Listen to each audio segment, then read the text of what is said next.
சங்கீதம் 106 வசனம் 1 முதல் 38 வரை. அல்லேலூயா. கர்த்தரை துதியுங்கள். அவர் நல்லவர், அவர் கிருபை என்றும் உள்ளது.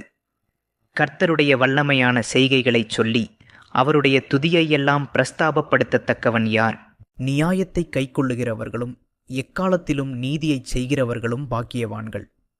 கர்த்தாவே, நீர் தெரிந்து கொண்டவர்களின் நன்மையை நான் கண்டு உம்முடைய ஜாதியின் மகிழ்ச்சியால் மகிழ்ந்து உம்முடைய சுதந்திரத்தோடே மேன்மை பாராட்டும்படிக்கு உம்முடைய ஜனங்களுக்கு நீர் பாராட்டும் கிருபையின்படி என்னை நினைத்து உம்முடைய இரட்சிப்பினால் என்னை சந்தித்தருளும். எங்கள் பிதாக்களுடன் கூட நாங்களும் பாவஞ்செய்து அக்கிரமம் நடப்பித்து ஆகாமியம் பண்ணினோம். எங்கள் பிதாக்கள் எகிப்திலே உம்முடைய அதிசயங்களை உணராமலும் உம்முடைய கிருபைகளின் திரட்சியை நினையாமலும் போய் சிவந்த சமுத்திர ஓரத்திலே கலகம் பண்ணினார்கள். ஆனாலும் அவர் தமது வல்லமையை வெளிப்படுத்தும்படி தம்முடைய நாமத்து நிமித்தம் அவர்களை இரட்சித்தார். அவர் சிவந்த சமுத்திரத்தை அதட்டினார், அது வற்றிப் போயிற்று. வெட்டாந்தரையில் நடக்கிறது போல அவர்களை ஆழங்களில் நடந்து போக பண்ணினார்.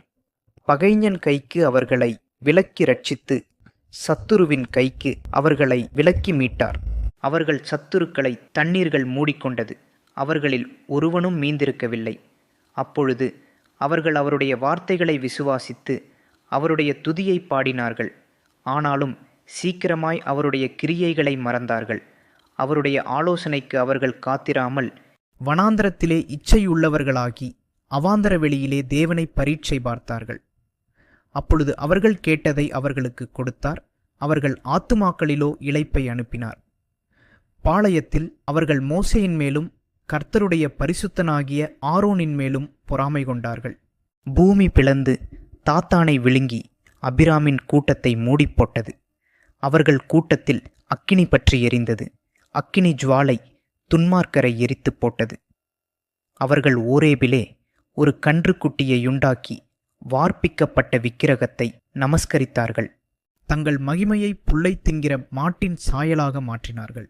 எகிப்திலே பெரிய கிரியைகளையும் காமின் தேசத்திலே அதிசயங்களையும் சிவந்த சமுத்திரத் தண்டையிலே பயங்கரமானவைகளையும் செய்தவராகிய தங்கள் இரட்சகரான தேவனை மறந்தார்கள்.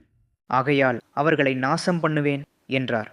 அப்பொழுது அவரால் தெரிந்து கொள்ளப்பட்ட மோசே அவர்களை அவர் அழிக்காதபடிக்கு அவருடைய உக்கிரத்தை ஆற்றும் பொருட்டு அவருக்கு முன்பாக திறப்பின் வாயிலிலே நின்றான்.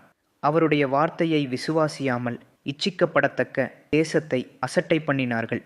கர்த்தருடைய சத்தத்திற்கு செவிகொடாமல் தங்கள் கூடாரங்களில் முறுமுறுத்தார்கள்.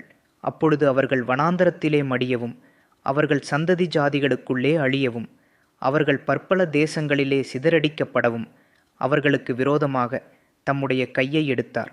அவர்கள் பாகால் பேயோரை பற்றி கொண்டு ஜீவனில்லாதவைகளுக்கு இட்ட பலிகளை புசித்து தங்கள் கிரியைகளினால் அவருக்கு கோபம் மூட்டினார்கள்.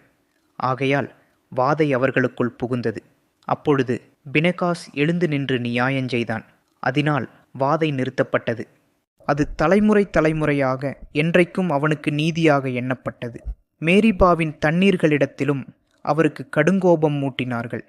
அவர்கள் நிமித்தம் மோசேக்கும் பொல்லாப்பு வந்தது. அவர்கள் அவன் ஆவியை விசனப்படுத்தினதினாலே தன் உதடுகளினால் பதறி பேசினான். கர்த்தர் தங்களுக்கு சொன்னபடி அவர்கள் அந்த ஜனங்களை அழிக்கவில்லை. ஜாதிகளுடனே கலந்து அவர்கள் கிரியைகளை கற்று அவர்களுடைய விக்கிரகங்களை சேவித்தார்கள். அவைகள் அவர்களுக்கு கண்ணியாயிற்று.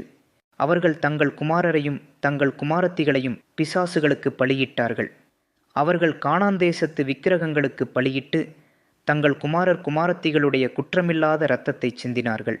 தேசம் இரத்தத்தால் தீட்டுப்பட்டது.